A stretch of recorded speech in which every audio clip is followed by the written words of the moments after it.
Here we are with the adaptation of birds to their mode of life.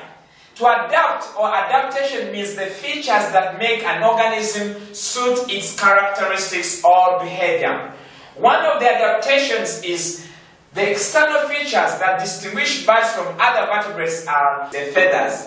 Birds use their front limbs. When we talk about front limbs, we mean the wings for flying and the hind limbs for walking. The hind limbs of birds are the legs. Birds have their dry and loose skins which produce the feathers. Birds have spurs on their legs for protection or defense. And for the cock or the male birds have advanced spurs.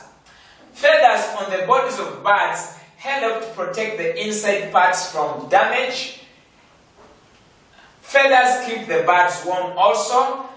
Flight feathers enable birds to fly in air. Birds can fly because they have hollow bones to reduce their body weight during flight.